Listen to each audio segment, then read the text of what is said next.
Amigos, ¿qué tal?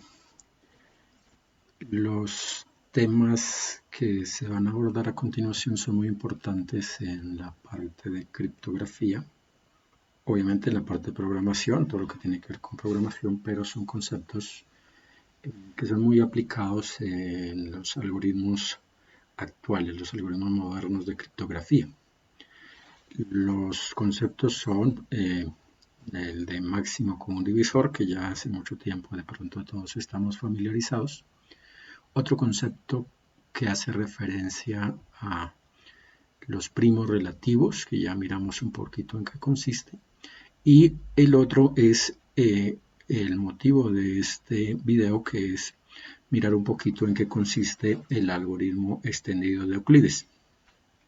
Recordando un poquito el algoritmo de Euclides, entonces el algoritmo de Euclides común y corriente permite hallar el máximo común divisor, y el algoritmo extendido de Euclides entonces ya estamos hablando de que permite entonces, digamos, trabajar mediante una combinación lineal, solucionar una ecuación lineal. Miremos entonces inicialmente el máximo común divisor. El máximo común divisor, entonces, recordando un poquito, es el máximo número que divide de manera, digamos que el que es común a los números. En este caso pues estamos evaluando una pareja de números. En este caso, como ejemplo, damos el 12 y damos el 20. Los divisores de 12, 1, 2, 3, 4, 6, 12. Los divisores de 20, 1, 2, 4, 5, 10 y 20. Y el único común, o el mayor común a los dos es 4, es decir, que el MCD de 12 y 20 debe ser 4. El algoritmo, pues básicamente lo que hace es un intercambio a través de operaciones de división y de módulo. Entonces hace un intercambio y haya entonces una respuesta para entrar a tener en cuenta. Miremos entonces, no vamos a hacer la ejecución paso a paso en este caso, miramos un poquito en el caso del algoritmo extendido. Entonces hablamos de 12 y de 20, y en ese caso efectivamente estamos hablando que el máximo común divisor de 12 y 20 entonces es 4. El máximo común divisor en ese caso, digamos, cuando hay, digamos que múltiples divisores, entonces digamos que puede ser cualquier número. Si esos dos números tienen una condición especial, entonces lo más probable es que siempre ese máximo común divisor va a ser la unidad, que es el concepto que vamos a tomar para el otro programa. El otro programa entonces hace referencia a hallar, entonces nuevamente, dado una pareja de números, hallar o evaluarlos y decir si son primos relativos o no. Los primos relativos o coprimos también es muy usado. Entonces es básicamente cuando en una pareja de números el único divisor común a ambos entonces es la unidad. Entonces, primos relativos, si el único divisor común es la unidad, entonces asociamos o decimos que dos números son primos relativos. No necesariamente, en este caso estoy tomando como ejemplo dos números que no necesariamente son primos. Obviamente, si los números son primos, digamos que pues es más evidente que la condición se cumple. En este caso 8 no es primo y 9 no es primo. Más sin embargo, el único divisor común a ambos es la unidad. Ya no hay otro que se repita. Entonces, en ese caso, si la entrada es 8 o 9, nos debe dar, entonces nos debe evaluar básicamente que decirnos que 8 y 9 son primos relativos. Y en últimas, pues básicamente pues lo estamos validando, asumiendo nuevamente que todos los números son divisibles por la unidad y por sí mismo. Entonces digamos que lo descartamos arrancando el ciclo en 2, y lo descartamos la cota superior únicamente entrando hasta el 50% de uno o del menor de los dos números entrados. Y de ahí en adelante lo que hacemos es evaluar entonces esa R para que en última, si esa R entonces no se alteró, entonces pues básicamente quiere decir que lo único, en el caso del 8, y del 9 va a decir entonces que 8 y 9 son primos relativos. Si ya damos por decir algo 9 y 15, entonces lo más probable es que ya ellos van a tener pues más de un divisor común, el 9 y el 15, entonces estamos hablando que no son primos relativos porque efectivamente lo más probable es que el 1 y el 3 son comunes a ambos, para entrar a mirar. Esto digamos que es materia prima para los algoritmos que se utilizan en la actualidad para encriptar datos y que necesariamente principalmente en los de clave pública, los asimétricos, entonces necesariamente digamos que para armar la trampa, entonces necesariamente hacen uso por una parte de números primos grandes y el concepto de primos relativos para poder entonces efectivamente cifrar datos. Y el otro entonces es un poquito lo que estábamos ya planteando con el algoritmo, entonces con el algoritmo de Euclides, que decíamos que inicialmente entonces el algoritmo de Euclides nos permitía entonces hallar el máximo común divisor y aquí entonces el algoritmo extendido entonces digamos que también entonces además de permitirnos hallar el máximo común divisor entonces nos permite hallar entonces un valor de x y un valor de y que nos complazca o satisfaga entonces esa igualdad que normalmente nuevamente si esta d es igual a 1 entonces lo más probable es que a y b son primos relativos que es lo que estábamos planteando. Conceptos adicionales que vamos a tener en cuenta que de pronto en una próxima oportunidad entonces haremos un video de la forma como hallamos inversos multiplicativos partiendo de la base de estos tres conceptos, máximo común divisor, primos relativos y algoritmo extendido de Euclides para, digamos, es como ya la aplicación de esos tres temas. En este caso, entonces, dice que haya el máximo común divisor, encuentra los valores para x y y que satisfacen entonces esa igualdad y dice que sirve para hallar el inverso multiplicativo en aritmética modular, es decir, que les decía un poquito lo que a posteriori vamos a mirar. Entonces acá se asume nuevamente, vamos a tomar dos datos, esos dos datos entonces van a llegar por aquí a la función principal y acá entonces hacemos la invocación a el algoritmo como tal, entonces que aplica el concepto del algoritmo extendido.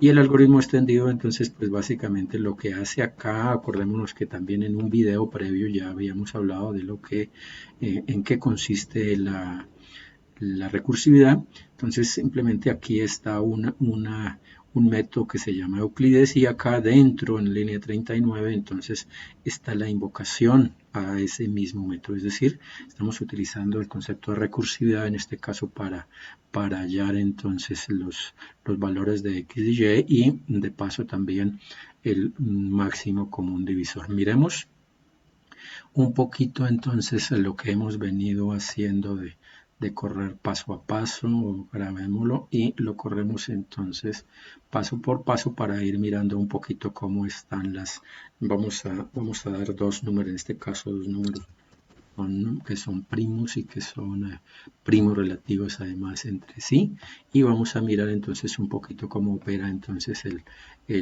cómo opera el algoritmo extendido de Euclides. En este caso entonces miremos a ver, en este caso 2911. En este caso entonces se asume que lo que se hace también es una serie de permutaciones. Por aquí vamos a añadir entonces las diferentes variables. Hay una que llamamos A, hay otra que llamamos B, hay otra que llamamos A1, X1, X1, hay otra que llamamos Y1. Miremoslas todas de tal forma que nos demos cuenta los valores que están tomando en cada uno de los pasos. Acá podemos ver que hay algo que necesariamente, digamos, también hay que mirarlo de manera independiente, el XD, el asterisco D, perdón, el asterisco X, el asterisco Y, que está aquí en esta línea 35, asterisco Y. Miremos a ver qué otra variable nos interesa mirar. Ya está AB, está A1, B1, miremos el A1, B1 también. A1 porque digamos que esos datos los estamos utilizando para mostrar, digamos, la entrada B1 y entremos entonces de una vez a mirar entonces cómo ejecuta aquí paso por paso. Recordando un poquito la recursividad, entonces acuérdese que tiene que llegar a un límite. Esta es recursividad común y corriente, no hay recursividad de cola. Aquí básicamente la idea es que se hace un apilamiento, la utilización de la pila. Entonces, a la medida de que esa condición no se cumple, simplemente se sigue invocando esta línea 39, que es la invocación al método recursivo, y hasta que llega a ese límite, entonces comienza a encontrar la solución para cada uno de los casos. Les recuerdo que eso ya está, digamos, explicado de una manera más detallada en otro video. Miremos en este caso, el siguiente paso ya evaluó que no es igual a 0. Miremos acá que efectivamente entonces la A recibe el 29, que fue lo primero que digité, y la B el 11 que digité, y ahorita entonces comienza para el siguiente llamado, entonces entrará el 11 en el primer parámetro, el 29 dividido 11 que es 7, que es el residuo, y los otros datos que todavía no conocemos. Ahí ya cambió, entonces 11 y 7, ya sabemos de dónde sale ese 11 y 7.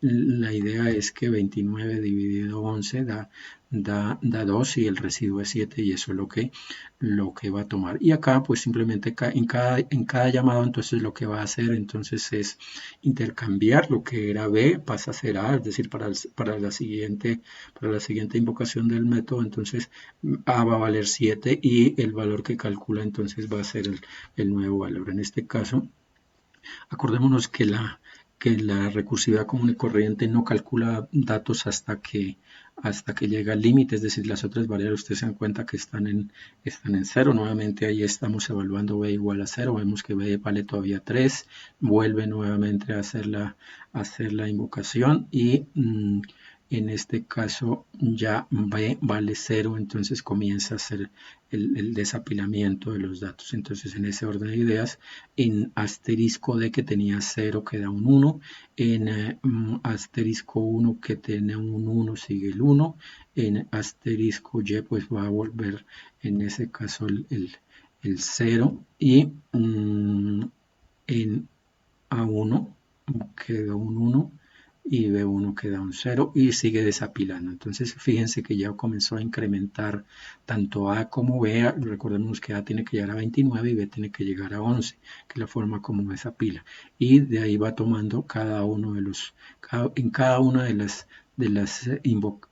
digamos que las invocaciones que hacen a esos llamados que están apilados, entonces comienza a surgir cada uno de los valores, tanto en este caso de cada una de las variables. Entonces fíjese que A ya va en 4 y B vale en este caso B ya vale 7, A 7 y B vale 4, así sucesivamente, hasta que lleguemos entonces a obtener los valores en A de 29. Sabemos cuándo termina el desapilamiento, cuando A valga 29 y B vale 11, que faltaría una invocación. En este caso ya vamos a ver que toma 22, 29 y 11.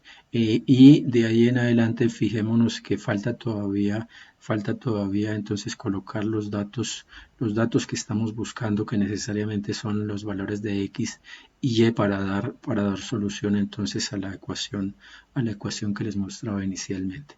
En ese orden de ideas, entonces ustedes se dan cuenta que Y ya tiene 8 y X menos 13, es decir, esos valores necesariamente son los que vamos a tomar. El valor de X va a ser menos 3 y el valor de 8 va a ser 3. Creo que aquí ya lo único que va a hacer entonces es ir a colocar el valor en A y B, que son los valores iniciales, que les decía utilizo para mostrar la salida, para que sea un poquito más aprehensible y comprensible la salida, y ya de ahí en adelante entonces va a mostrar, miremos acá ya, entonces nos va a mostrar efectivamente que los datos digitados son entonces 29 y 11 y que la ecuación en últimas que queremos buscar, los valores de las incógnitas x y y igual a 1, entonces pues x va a ser menos 3 y y va a ser menos 8. 11 por 8, 88 y 29 por 7, 87 y 87 menos 87 más 88 da 1, es decir que en ese orden de ideas, y adicionalmente el máximo común divisor de esos dos números entonces es la unidad, que era un poquito lo que planteamos entonces aquí al inicio.